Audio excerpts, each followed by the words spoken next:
देख रहे हैं इंडिया वॉच और मैं हूं वागीशा आपके साथ। और अब वक्त हो चला है बिजनेस वॉच का। तो चलिए बढ़ते हैं बिजनेस खबर के साथ। किराए का घर छोड़ने के बाद अक्सर कई लोगों को एक बड़ी परेशानी का सामना करना पड़ता है। मकान मालिक बिना किसी ठोस वजह के सिक्योरिटी डिपॉजिट लौटाने से मना कर देता है या फिर रकम का बड़ा हिस्सा काट लेता है। ऐसे मामलों में ज्यादातर किराएदार अपने अधिकारों की पूरी जानकारी नहीं होने की वजह से नुकसान उठा लेते हैं। कानूनी विशेषज्ञों का कहना है कि अगर किराएदार ने समय पर किराया चुकाया है, बिजली पानी के बिल जमा किए हैं और घर को सामान्य स्थिति में छोड़ा है, तो मकान मालिक मनमाने तरीके से सिक्योरिटी डिपॉजिट रोक नहीं सकता।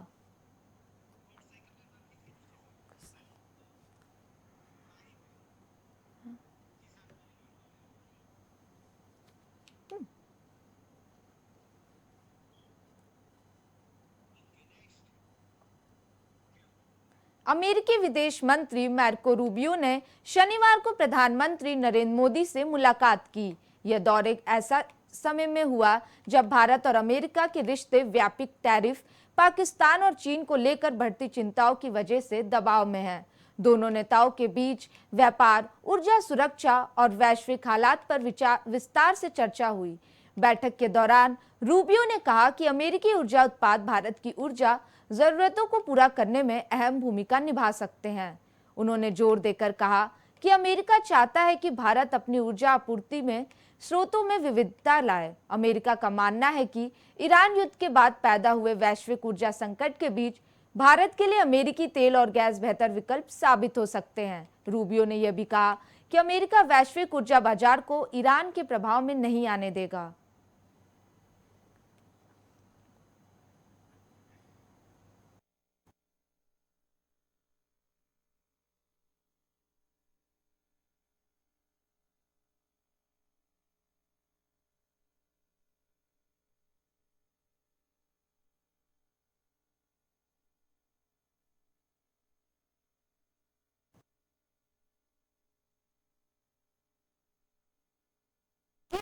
सरकार ने कुछ पुराने केंद्रीय कर्मचारियों और उनके परिवारों को बड़ी राहत दी है। सरकार ने महंगाई राहत यानी डीएनएस रिलीफ बढ़ाने का ऐलान किया। यह फैसला उन रिटायर्ड कर्मचारियों और परिवार लाभार्थियों के लिए है जो अब भी 5वें वेतन आयोग से जुड़े मुआवजा ढांचे के तहत लाभ ले रहे हैं।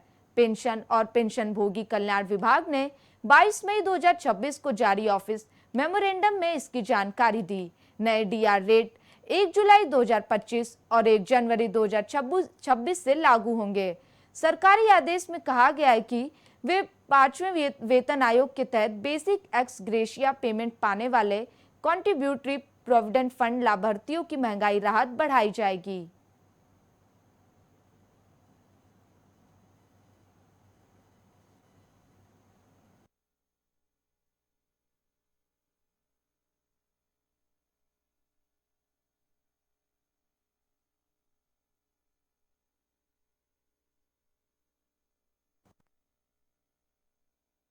ईरान अमेरिका में बढ़ते तनाव और होर्मुज़ स्ट्रेट पर बने संकट ने दुनिया की ऊर्जा सप्लाई को हिला दिया।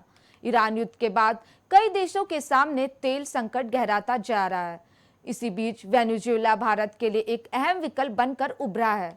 इस महीने वेनेजुएला भारत का तीसरा सबसे बड़ा कच्चा तेल सप्लायर बन गया है। एनर्जी ट्रैकिंग डेटा के मुताबिक अप्रैल के मुकाबले मई में भारत को वेनेजुएला से होने वाली तेल सप्लाई करीब 5% बढ़ गई है। ऐसे समय में जब खाड़ी देशों से तेल सप्लाई प्रभावित हो रही, भारत वैकल्पिक स्रोतों की तलाश में जुटा है।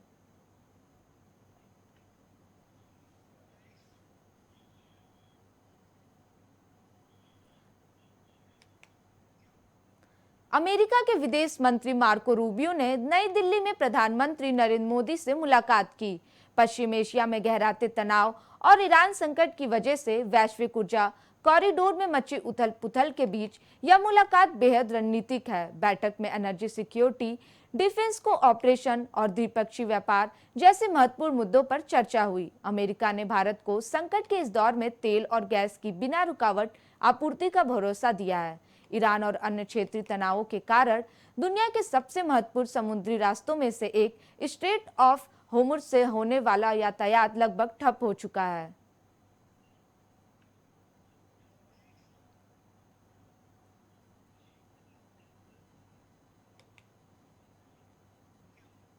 भारतीय रुपए में लगातार कमजोरी और विदेशी निवेशकों की बिकवाली के बीच अब सिस्टमैटिक इन्वेस्टमेंट प्लान को लेकर नई बहस शुरू हो गई है।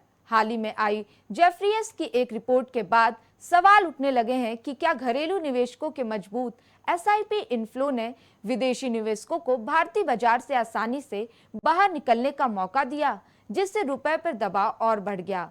हालांकि इस पूरे विवाद में अनुभवी निवेशक और हेलियोस कैपिटल के संस्थापक समीर अरोड़ा ने एसआईपी निवेश का जोरदार बचाव किया।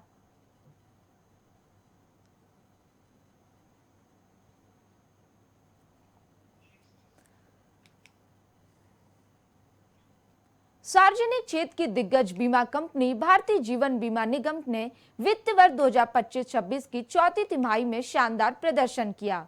कंपनी मार्च में तिमाही में देश के वित्तीय क्षेत्र की सबसे अधिक मुनाफा कमाने वाली कंपनी बनकर उभरी है। इस दौरान एलआईसी का शुद्ध लाभ 23% से बढ़कर 23,420 करोड़ रुपए पहुंच गया। पिछले साल इसी तिमाही में कंपनी का मुनाफा 19,013 करोड़ रुपए था। शेयर बाजार में उपलब्ध आंकड़ों के अनुसार चौथी तिमाही में स्टेट बैंक ऑफ इंडिया का शुद्ध लाभ 19,684 करोड़ रुपए और एचडीएफसी बैंक का लाभ 19,221 करोड़ रुपए रहा। इस तरह एलआईसी तिमाही आधार पर सबसे ज्यादा कमाने वाली वित्तीय कंपनी बन गई है।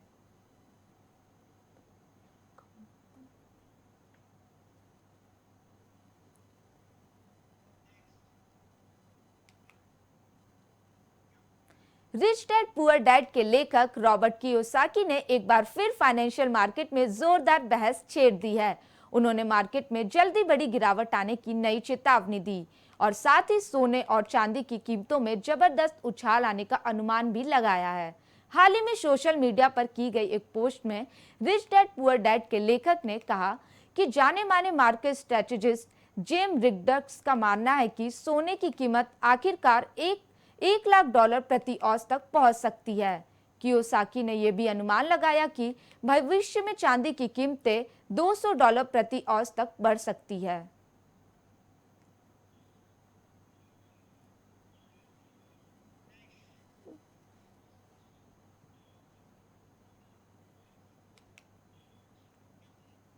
देश में बढ़ती पेट्रोल डीजल की कीमतों के बीच आज भी एलपीजी की कीमतें स्थिर बनी हुई हैं। कल शनिवार को सीएनजी की कीमतें भी बढ़ाई गई थी।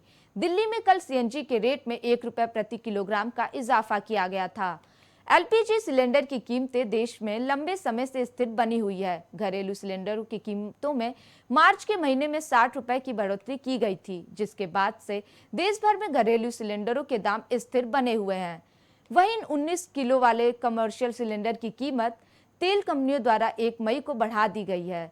उस दौरान रेट में सीधे ₹993 का भारी इजाफा किया गया था।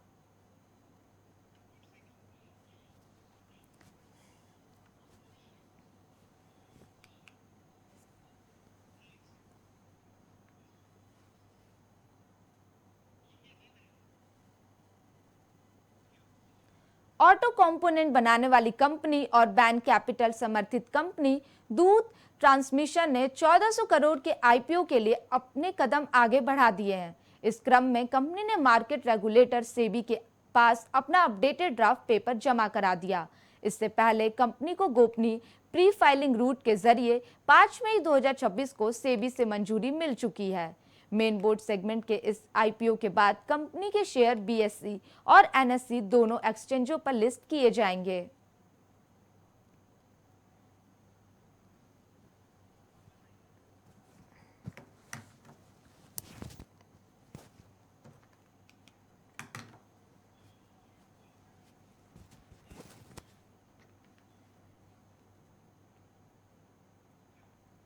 बीते सप्ताह रिलायंस इंडस्ट्री के मार्केट कैप में 24,696 करोड़ रुपए की बढ़त हुई, जिसके बाद कंपनी की वैल्यू 18.33 लाख करोड़ रुपए पर पहुंच गई।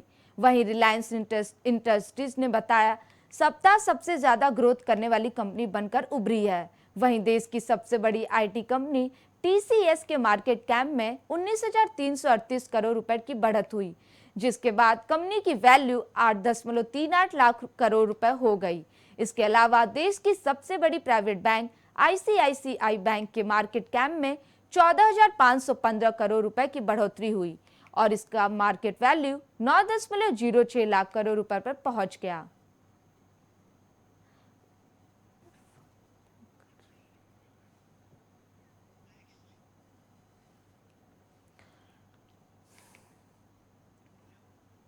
पैसों का निवेश करने के लिए आज भी बैंक एफडी लोगों के पसंदीदा विकल्पों में से एक है, क्योंकि इसमें फिक्स्ड रिटर्न मिलने की गारंटी होती है और पैसा डूबने का कोई डर भी नहीं रहता। खास करके वरिष्ठ नागरिकों के बीच यह काफी मशहूर है, क्योंकि इन्हें बैंक एफडी में समान नागरिकों के मुकाबले जमा राशि पर अधिक रिटर्न मिलता है। बैंक एफडी आज भी निवेश का भरोसेमंद विकल्प मानी जाती है, खासकर वरिष्ठ नागरिकों के लिए, क्योंकि इसमें तय रिटर्न और सुरक्षित निवेश की सुविधा मिलती है।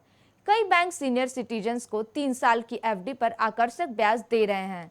स्मॉल फाइनेंस बैंकों में जना और उत्कर्ष स्माइल फाइनेंस बैंक में 8% तक ब्याज ऑफर कर रहे हैं, जबकि एक्टिवॉस small finance bank 7.508%, Yes Bank 7.75% और आईडीएफसी बैंक 7.50% तक ब्याज दे रहे हैं।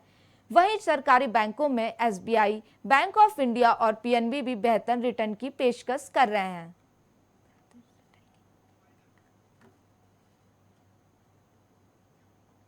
फिलहाल बिजनेस वॉच में सिर्फ इतना ही। ऐसे ही देश विदेश की तमाम बड़ी खबरों को देखने के लिए बने रहें इंडिया वॉच के साथ।